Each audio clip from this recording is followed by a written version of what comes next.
नमस्कार दोस्तों, परीक्षा कैंपस प्लेटफॉर्म पर आप सभी का स्वागत है। आप देख रहे हैं अनेक शब्दों के लिए एक शब्द की श्रृंखला। इसके पहले आपने विलोम, पर्यायवाची और उसके बाद तत्सम तद्भव देखा है। उसी की श्रृंखला में हम जोश खरोश के साथ ले आए हैं अनेक शब्दों के लिए एक शब्द, आर एरो के लिए और यूपीपी के लिए, सब के लिए अति महत्वपूर्ण प्रश्नों को देखते हैं। आज का पहला प्रश्न कौन सा है? ये पहला प्रश्न आपका स्क्रीन पर है।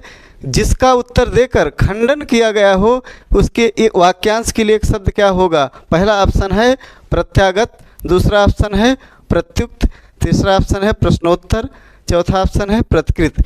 इसमें जो सही उत्तर आपका होगा क्या होगा? प्रत्युक्त होगा। प्रत्यागत क्या होता है कि जैसे किसी बात को कहीं जा कर के वापस लौटना, वहाँ प्रत्यागत होता है।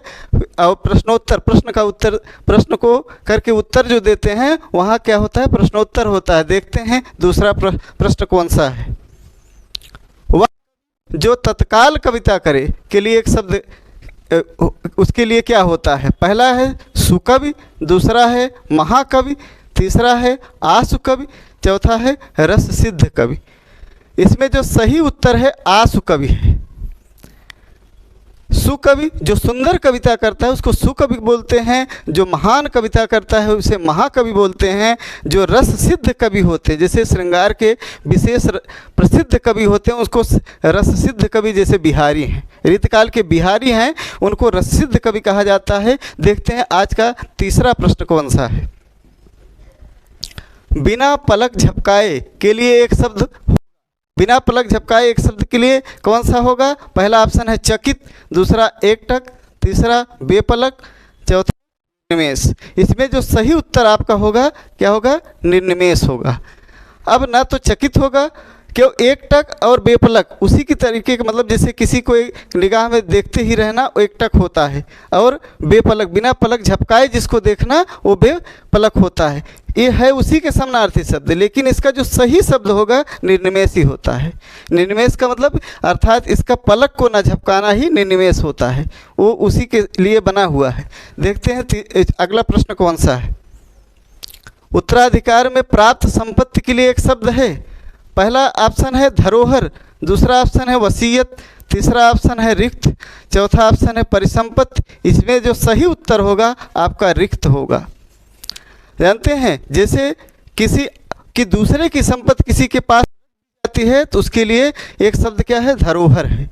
और उसके बाद वसीयत, वसीयत कहते हैं जैसे कोई मरने से पहले अपनी संपत्ति के यानी किसी को समर्पित करके यानी कानूनी वैध रूप से लिख कर उसे दे देता है तो उसे वसीयत बोला जाता है। अब देखते हैं अगला कौन सा प्रश्न है। अपने सहारे पर रहने वाले के लिए एक शब्द कौन सा है? पहला ऑप्शन है स्वावलंबी, दूसरा ऑप्शन है आत्मनिर्भर, तीसरा ऑप्शन है बलिष्ठ, चौथा ऑप्शन है आत्मविश्वासी। इसमें जो सही उत्तर आपका पहला ही होगा स्वावलंबी। और आत्मनिर्भर, आत्मनिर्भर उस व्यक्ति को कहते हैं जो अपने ऊपर निर्भर होता है, उस एक शब्द के लिए उसको आत्मनिर्भर बोला जाता है। और बलिष्ठ जो बलवान बलशाली व्यक्ति होता है उसे बलिष्ठ बोला जाता है। जो अपने ऊपर विश्वास क्या कहते हैं? आत्मविश्वासी बोलते हैं। देखते हैं अगला प्रश्न कौन सा है। किसी पर विजय प्राप्त करने की इच्छा रखने वाला वाक्यांश के लिए एक शब्द है। पहला ऑप्शन है विजित, दूसरा ऑप्शन है विजेता, तीसरा ऑप्शन है जिगीषु, चौथा ऑप्शन है जिज्ञासा। इसमें जो सही उत्तर होगा जिगीषु होगा। यानी जो किसी पर विजय प्राप्त करने की इच्छा उसे क्या बोला जाता है? जिज्ञासु बोला जाता है। जो जानने की इच्छा रखता है किसी चीज़ को तो वो जिज्ञासु बोला जाता है। देखते हैं अगला कौन सा प्रश्न है। कुछ खास शर्तों पर किसी कार्य को करने या समझौता के लिए एक शब्द क्या होगा? अब पहला ऑप्शन है कर्मठता, दूसरा ऑप्शन है ठेकेदारी, तीसरा ऑप्शन है संविदा, चौथा ऑप्शन है बेलदारी। इसमें जो सही उत्तर है संविदा होता है। जैसे कुछ खास शर्तों पर किसी कार्य को करने का जो समझौता होता है उसके लिए एक शब्द जो प्रयोग हुआ है उसे संविदा कहते हैं। अब इसमें न तो कर्मठता, न ठेकेदारी, अब बेलदारी, ये तीनों नहीं होंगे। देखते हैं अगला प्रश्न कौन सा है। राज्य द्वारा निकाला गया आधिकारिक आदेश जो है वाक्यांश के लिए एक शब्द क्या कहलाता है आपका? पहला है अधिनियम, दूसरा है अध्यादेश, तीसरा है अधियाचन, चौथा है अधिसूचना। इसमें जो सही उत्तर होगा क्या होगा? अध्यादेश होगा। जो कानूनी तौर पर जैसे कोई नियम बना के सरकार जो राज्य द्वारा जो भी नियम बनाया जाता है उसको जब लागू किया तो वो क्या होता है? अधिनियम होता है। और उसके बाद अधिसूचना, जैसे जो भी राज्य द्वारा कोई सूचना आधिकारिक रूप से दी जाती है वो किस में हो? राजपत्र में हो। राजपत्र में हो तब क्या होता है? अधिसूचना होती है। देखते हैं अगला प्रश्न कौन सा है। पैर से सिर तक वाक्यांश के लिए एक शब्द। पहला ऑप्शन है सिख नख, दूसरा ऑप्शन है सिरों पर, तीसरा ऑप्शन है पाद मस्तक, चौथा ऑप्शन है आपाद मस्तक। इसमें जो सही उत्तर होगा क्या होगा? आपाद मस्तक। जैसे सिर से पैर से सिर तक, यानी इसके पैर से सिर तक के भाग को क्या कहते हैं? आपाद मस्तक कहते हैं। इसमें सिख नख यानी सिर से लेकर के नाखून तक, पैर के नाखून तक का जो वर्णन होता है वो क्या होता है? सिख नख होता है। और नक्सिक क्या होता है? इसी में नक्सिक आप बता रहे हैं, जैसे मलिक मोहम्मद जायसी का नक्सिक वर्णन है, उसमें देखिए नाखून से, यानी जो उसमें की नायिका था उसके नाखून से सिर तक का पूरा वर्णन है, तो उसको जो है नक्सिक वर्णन बोलते हैं। देखते हैं अगला प्रश्न कौन सा है। अपनी विवाहिता स्त्री से उत्पन्न पुत्र, इसके लिए एक शब्द बताइए। पहला ऑप्शन है जारज, दूसरा ऑप्शन है दत्तक, तीसरा ऑप्शन है औरस, चौथा ऑप्शन है जरायुज। इसमें जो सही उत्तर होगा आपका औरस होगा। क्या होगा? औरस। जैसे किसी के पुत्र को कोई गोद ले लेता है तो उसको क्या बोलते हैं? उसको दत्तक बोलते हैं। और जब जानते हैं जरायज, विवाहितर स्त्रियां से जो उत्पन्न पुत्र होते हैं तो उसको क्या बोला जाता है? जारज बोला जाता है। और जरायुज किसको बोलते हैं? जैसे जो प्रसव के बाद उसमें लिपटे रहते हैं, जो भी पुत्र होते हैं या संतान होते हैं उनको जरायुज बोला जाता है। जिसको खेड़ी में लिपटे हुए पुत्र को क्या बोला जाता है? जरायुज बोला जाता है। देखते हैं अगला प्रश्न कौन सा है। जो बाएं हाथ से सधा हुआ है उसके लिए एक शब्द। पहला ऑप्शन है सब्यसाची, दूसरा ऑप्शन वामपंथी, तीसरा वज्रपाणी, चौथा वीणापाणी। इसमें जो सही उत्तर होगा क्या होगा? सब्यसाची। सब्यसाची जानते हैं अर्जुन का भी नाम है। इसके पीछे एक कहानी, क्योंकि उन्होंने मछली की आंख में बाएं हाथ से जो बाण एक ही निशाना में साध दिया तो उसकी आंख में निशाना लगा दिया था, तो उसी से उनका नाम क्या हुआ? सब्यसाची। कह रहे हैं कि जो बाएं हाथ से सधा हुआ, यानी बाएं हाथ से बाण साध दिए थे, इसीलिए उनका नाम तब से सब्यसाची। सब्यसाची ना अर्जुन की पर्यायवाची भी है, ये भी जान लीजिए।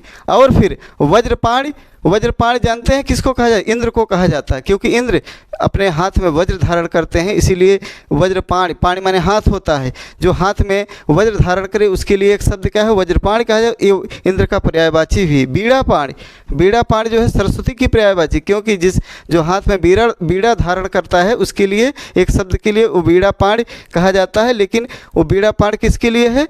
यहाँ पर एक समास समास जो होता है, इसमें दोनों में बहुब्रीहि समास है। बहुब्रीहि समास इसीलिए यही क्योंकि हाथ में बीड़ा जो धारण करते हैं सरस्वती, अर्थात उसका अर्थ, तीसरा अर्थ जब निकलता है तो वहाँ पर क्या हो जाता है? सरस्वती का अर्थ निकलता है, तब बीड़ापाण उन्हीं को कहते हैं। और वामपंथी जानते हैं, जो एक प्रकार से बाएं तरफ से विचारधाराओं, एक बार से दूसरी विचारधाराओं से होकर चलते हैं, उनको क्या कहेंगे? वामपंथी बोलते हैं। देखते हैं अगला प्रश्न कौन सा है। कान के नीचे लटकता हुआ कोमल भाग, जो उसको क्या बोलते हैं? जो कान के नीचे लटकता हुआ कोमल भाग होता है उसके लिए एक शब्द है। पहला ऑप्शन है कर्णफूल, दूसरा ऑप्शन है कर्णाभरण, तीसरा ऑप्शन है कर्ण, चौथा कर्णपाली। इसमें जो सही उत्तर होगा आपका कर्णपाली होगा। देखिए कर्णफूल और कर्णाभरण एक आभूषण है। पहले के ज़माने में आभूषण चलते थे, कर्णफूल भी चलता था और कर्णाभरण भी चलता था, क्योंकि बिहारी ने इन आभूषणों को अपने दोहों के माध्यम से कई बार प्रयोग भी किया सुंदर नायिकाओं के अर्थ में। देखते हैं अगला प्रश्न कौन सा है। अनेक शब्दों के लिए एक शब्द। अब इसमें आपको कौन सा ऐसा विकल्प है जो गलत है? इससे आपके ये बहुत पूछा जाता है, बहुत ही महत्वपूर्ण प्रश्न है, ये बहुत अधिक पूछे जाते हैं। क्योंकि जंगल की आग को क्या बोला जाता है? दावानल, ये सही है, अर्थात इसमें गलत पूछा है। दूसरा, पेट की आग को जठराग्नि बोला जाता है, ये भी सही है, अर्थात इसमें ये भी दोनों ऑप्शन आपके गलत हुए। फिर अगला, समुद्र की आग को क्या बोला जाता है? बड़वानल बोला जाता है, ये भी, अर्थात ये भी ऑप्शन आपका गलत है। फिर इसमें सही क्या है? आगे की सोच रखने वाला व्यक्ति, यही ऑप्शन आपका सही है, क्योंकि आगे की सोच रखने वाला अग्रसोची कहा जाता है। क्या कहा जाता है? अग्रसोची। अग्रसोची कहा जाता है। अग्रगामी, जो आगे की जाने की सोच रखता है, उसे क्या कहा जाता है? अग्रगामी कहा जाता है। देखते हैं अगला प्रश्न कौन सा है। शत्रु जन्मा ही ना हो के लिए एक शब्द है। पहला है अजन्मा, दूसरा है अजेय, तीसरा अजात शत्रु, चौथा आक्रांत। इसमें जो सही उत्तर है आपका अजात शत्रु है।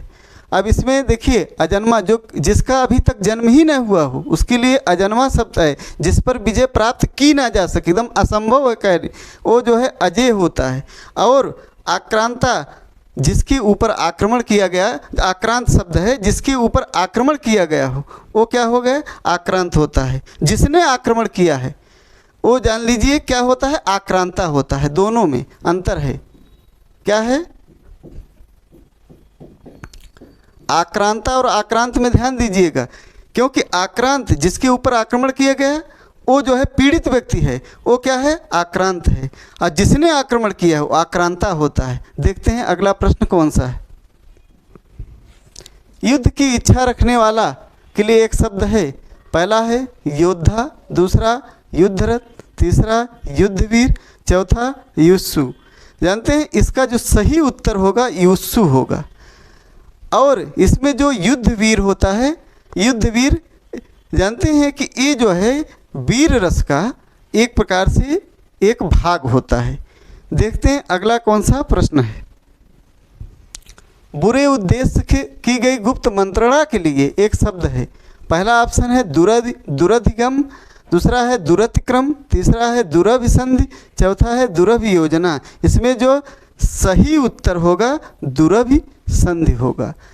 और उसके बाद जो होता है दुरभियोजन। दुरभियोजन क्या होता है कि जिसमें क्या है, जिसके खिलाफ ऐसी मंत्रणा करके उसके खिलाफ कोई कार्रवाई की जाती है ताकि वो बचे ना, तो वो दुरभियोजन होता है। और उसके बाद दुरतिक्रम, जहाँ तक जानते हैं इसमें जो दुरतिक्रम है, जैसे जहाँ तक पहुँचा जा ना सके वो वहाँ क्रम तक आप पहुँच ना सकें तो दुरतिक्रम होता है।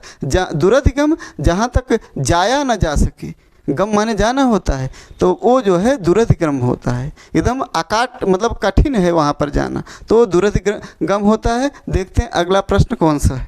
हाँ, ये प्रश्न 17वां प्रश्न है। वह कन्या जिसके साथ विवाह का वचन दिया गया है उसके लिए एक शब्द है। इसमें पहला ऑप्शन है वाग्दत्ता, दूसरा ऑप्शन है वागदान, तीसरा ऑप्शन है वाग्वध, चौथा ऑप्शन है वाग्विदग्ध।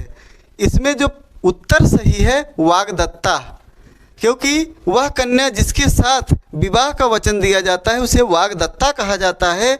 और इसमें पहले विवाह के लिए जो वचन दे दिया जाता था, एक रस्म के रूप में मनाया जाता था पहले ऋषियों मुनियों के यहाँ, उसी को वागदान बोला जाता था। और फिर वाग्वध का कोई वचन देकर उसी में बध जाता है, वो क्या होता है कि मौन रहता है, शांत रहता है, तो वो क्या होता है? वाग्वध होता है। और फिर वाग्दग्ध का अर्थ क्या हुआ? वाग्दग्ध का मतलब जो बोलने में वाक्पटु है, चतुर है, बहुत चालाक है, तो उसको क्या बोला जाता है? वाग्दग्ध बोला जाता है। तो देखते हैं अगला प्रश्न कौन सा है। मदिरा पीने का प्याला के लिए एक शब्द क्या है? पहला ऑप्शन है चस्क, दूसरा ऑप्शन है चषक, तीसरा ऑप्शन है चषक, चौथा ऑप्शन है चषक। इसमें देखिए तालब सा और ये दंत सा इनका प्रयोग हुआ है। और इसमें जो ये मूर्धन्य सा वाला जो सही यानी ये शुद्ध वर्तनी में भी आता है कि यही चषक आपका सही है। अब सबका मतलब एक ही है, लेकिन वो उसका बिगड़ा हुआ रूप है। अब इसका अलग अर्थ नहीं होगा। ये जो है आपका जो चषक यही है आपका उत्तर होगा जिसमें मूर्धन्य सा रहेगा। मूर्धन्य सा को ध्यान दीजिएगा, अगर मूर्धन्य सा में चषक लिखा रहेगा तो उसका अर्थ होगा मदिरा के प्याला को जो है पहले के ज़माने में चषक बोला जाता था। अब फिर और ये सब ऑप्शन असंगत है। देखते हैं अगला प्रश्न कौन सा है। जो स्त्री के वशीभूत है उसके लिए एक शब्द। पहला है स्त्री प्रेमी, दूसरा है स्त्रैण, तीसरा है स्त्रियावशी, चौथा है स्त्रियोचित। इसमें जो सही उत्तर है स्त्रैण है। जो स्त्रियों के वशीभूत, यानी उनके कहने पर, जो स्त्रियों के कहने पर पुरुष चलते हैं, अर्थात चाहे संगत बात हो चाहे असंगत बात हो, उनकी बातों को मानते हैं, तो क्या होता है, उनको स्त्रैण कहा जाता है। बाकी ये सब जो है ऑप्शन ठीक नहीं है। जैसे त्रियावसी और स्त्रियोचित। त्रियावसी का मतलब, त्रिया माने भी स्त्री होता है, त्रिया का अर्थ भी स्त्री होता है, लेकिन त्रियावसी मतलब उसी के एकदम वशीभूत हो जाना, तो वो भी, लेकिन इसका जो सही उत्तर होगा स्त्रैण होगा। देखते हैं अगला प्रश्न कौन सा है।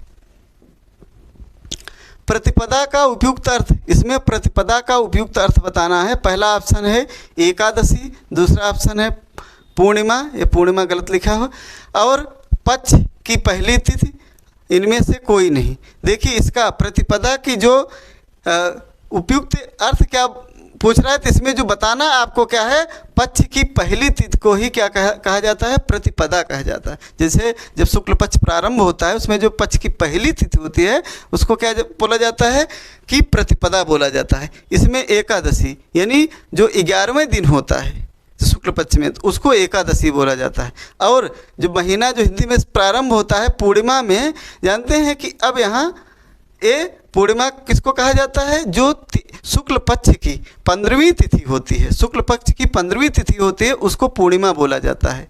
हाँ, देखते हैं अगला प्रश्न कौन सा है। गुरु के समीप रहकर अध्ययन करने वाले के लिए एक शब्द। पहले गुरुकुल में लोग रहते थे, गुरु के समीप रहकर अध्ययन करते थे, तो उनको क्या बोला जाता है, उनके लिए एक शब्द। पहला ऑप्शन है शिष्य, दूसरा ऑप्शन विद्यार्थी, तीसरा आश्रमवासी, चौथा अंतेवासी। इसका जो सही उत्तर होगा क्या होगा, अंतेवासी। जो गुरु के एकदम समीप शिष्य रहता है उसको अंतेवासी बोलते हैं, और फिर उसके बाद जो आश्रम में निवास करता है उसे आश्रमवासी बोलते हैं। देखते हैं अगला प्रश्न कौन सा है। शक्तिशाली, दयालु, शांत, धीर और योद्धा नायक के लिए एक शब्द क्या होता है। पहला ऑप्शन है धीर ललित, दूसरा ऑप्शन है धीरोदात्त, तीसरा ऑप्शन है धीरोदत्त, चौथा ऑप्शन कोई नहीं।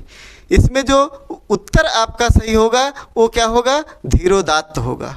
जैसे राम थे, वो क्या शक्तिशाली, दयालु, शांत, धीर और इस प्रकार के योद्धा थे, उनको क्या बोला जाता है, धीरोदात्त बोला जाता है। जो शक्तिशाली हो फिर भी क्या हो, घमंडी हो, जैसे दुर्योधन था तो उसको क्या बोला जाता था, धीरोदत्त बोला जाता था। जैसे दुर्योधन प्रकार के नायक हैं, क्या है, उनको जो है, इनको जो है धीरोदत्त बोला जाता था। धीर ललित किसको है, जो यानी शक्तिशाली हो, दयालु हो, लेकिन कलाओं का प्रेमी हो, वो जो है उसको धीर ललित बोला जाता है। जैसे दुष्यंत थे। देखते हैं अगला प्रश्न कौन सा है। आधी रात का समय कहलाता है, इसमें आधी रात के समय को क्या कहा जाता है। पहला ऑप्शन है निशा, दूसरा ऑप्शन सरवरी, तीसरा ऑप्शन विभावरी, चौथा ऑप्शन निशीथ। इसमें सही उत्तर आपका क्या होगा, निशीथ होगा। आधी रात्रि के समय को क्या बोला जाता है, निशीथ बोला जाता है। और इसमें निशा, सरवरी, विभावरी ये सब रात्रि की पर्यायवाची हैं। अब जानते हैं विभावरी किसको बोला जाता है, जो यानी सुबह की बेला होती है, जब रात समाप्त होने वाली और प्रातःकाल होने वाली उस समय को क्या बोला जाता है, विभावरी कहा जाता है। देखते हैं अगला प्रश्न कौन सा है। खाद्य सामग्री जो यात्रा के समय रास्ते में उपभोग के लिए दी जाती है, जैसे कोई उपभोग करता है उसके लिए दी जाती है। पहला ऑप्शन है उसमें पथ्य, दूसरा पाथेय, तीसरा उपहार, चौथा स्वल्पाहार। इसमें जो सही उत्तर होगा क्या होगा, पाथेय होता है। देखते हैं अगला प्रश्न कौन सा है। मोक्ष की इच्छा रखने वाला वाक्यांश के लिए एक शब्द। इसमें पहला ऑप्शन है योगी, दूसरा ऑप्शन मुक्तिकामी, तीसरा मुमुक्षु, चौथा तपस्वी। इसमें जो मोक्ष की इच्छा रखता है उसके लिए क्या है, मुमुक्षु सही। और जो मुक्त की कामना चाहता है कि हमारी इस संसार से मुक्ति हो जाए, अब वो उसको मुक्तिकामी बोलेंगे। योग करने की इच्छा रखने और योगी बोलते हैं। जो तपस्या में लेना उसे तपस्वी बोलते हैं। देखते हैं अगला प्रश्न कौन सा है। हवन में जलाने वाली लकड़ी के लिए शुद्ध शब्द इसमें बताना है क्या। पहला है वन काष्ठ, दूसरा है शुष्क काष्ठ, तीसरा है हवन सामग्री, चौथा है समिधा। इसमें जो सही उत्तर होगा आपका क्या होगा, समिधा। देखते हैं अगला प्रश्न आपका कौन सा है। तैरने की इच्छा को कहते हैं, इसमें तैरने की इच्छा के लिए एक शब्द क्या है, तरणोच्छा, तितीर्षा, संतरोच्छा, जल अवतरणेच्छा, अब इसमें जो सही उत्तर होगा तितीर्षा होता है, जो तैरने की इच्छा रखता है, बाकी और ऑप्शन असंगत है, उसी का बिगड़ा हुआ रूप है। देखते हैं अगला प्रश्न आपका कौन सा है। मरने की इच्छा वाक्यांश के लिए एक शब्द। अब इसमें मरने की जो इच्छा उसके लिए एक शब्द क्या है, ये मुमूर्षा। ये मुमूर्षा ही आपका सही होगा, पहला ही ऑप्शन। और मुमुक्षा जानते हैं, जो मोक्ष की इच्छा रखने वाला तो उसे क्या बोला जाता है, मुमुक्षा बोला जाता है। जो मरना चाहता है उसके लिए एक शब्द क्या होता है, मुमूर्षु होता है, जो मरना चाहता है, मरना चाहता है। जो मरना चाहता है उसके लिए क्या होता है, मुमूर्ष। और जो मोक्ष की इच्छा चाहता है उसको क्या बोला जाता है, मुमुक्षु बोला जाता है। जो मोक्ष की इच्छा रखता है और चाहता है, दोनों में फ़र्क है, तो उसको क्या बोला जाता है, मुमुक्षु। देखते हैं अगला प्रश्न आपका कौन सा है। जिस पर विश्वास किया गया है उसके लिए एक शब्द। पहला ऑप्शन है विश्वसनीय, दूसरा ऑप्शन है विश्वस्त, तीसरा ऑप्शन विश्वास पात्र, चौथा ऑप्शन विशेषज्ञ। इसमें जो सही उत्तर होगा क्या होगा, विश्वस्त होता है। जिस पर विश्वास किया गया है वो क्या होता है, विश्वस्त। जो विश्वास करने योग्य है, जो विश्वसनीय, मतलब उसको क्या बोला जाता है, विश्वसनीय बोला। जो विश्वास करने योग्य है, जिस पर विश्वास किया गया है वो विश्वस्त होता है। जिस पर भाई विश्वास करने योग्य है उसको विश्वसनीय बोलते हैं। जिससे विश्वास पात्र का कोई व्यक्ति है, करेंगे वो व्यक्ति फलाने विश्वास पात्र, तो विश्वास पात्र होता है। जो किसी विषय को बहुत जानता है, यानी उसका बहुत ही मर्मज्ञ ज्ञानी है, तो वो विशेषज्ञ कहलाता है। देखते हाँ, तीसरा प्रश्न है, पश्चिम और उत्तर दिशाओं के मध्यस्थ कोण को कहते हैं। पहला ऑप्शन है ईशान, दूसरा ऑप्शन है वायव्य, तीसरा आग्नेय, चौथा कोई नहीं। इसको हम इसके माध्यम से, दिशाओं के माध्यम से देखेंगे आपका कैसे सही हो रहा है। फिर ये आपका क्या हो गया, पश्चिम, ये पूरब हो गया, पूर्व हो गया। फिर आपका ये क्या हो गया, उत्तर, ये दक्षिण। इसमें आपको बताना क्या है, कैसे इसमें पूछा है पश्चिम और उत्तर के कोण को क्या कहते हैं। पश्चिम और उत्तर के कोण को, ये पश्चिम और उत्तर का एक कोण है, इसको क्या बोलेंगे, वायव्य बोलेंगे। क्या बोलेंगे, वायव्य। और इसमें पश्चिम और दक्षिण के कोण को क्या बोलते हैं, ये बोलते हैं नैऋत्य, नैऋत्य बोलते हैं।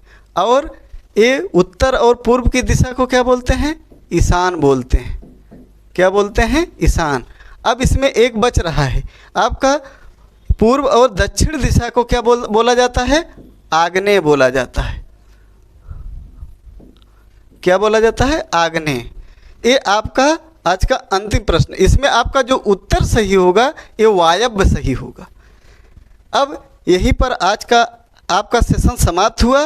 अब जो है आपको मिलते हैं इसी की प्रैक्टिस सेट में, मतलब अगले सीरीज में। इसको लेकर अनेक शब्दों के लिए एक शब्द, जो बहुत ही महत्वपूर्ण अनेक शब्दों के लिए एक शब्द रहेगा। और जा कर के हमारे प्लेलिस्ट के में हिंदी की जो प्लेलिस्ट बनी है उसमें जा कर के आप और भी, मतलब जैसे पर्यायवाची, विलोम, इन सब कोई महत्वपूर्ण प्रश्नों को देखिए। और उसमें ऐसे ही महत्वपूर्ण प्रश्नों को रखा गया जो आपकी परीक्षा के लिए बहुत ही महत्वपूर्ण है, जो कि बहुत अधिक आने की संभावना है। और हमारे चैनल परीक्षा कैंपस के चैनल को सब्सक्राइब करिए, लाइक करिए, कमेंट करिए। अब मिलते हैं अगले सेशन में, तब तक के लिए धन्यवाद।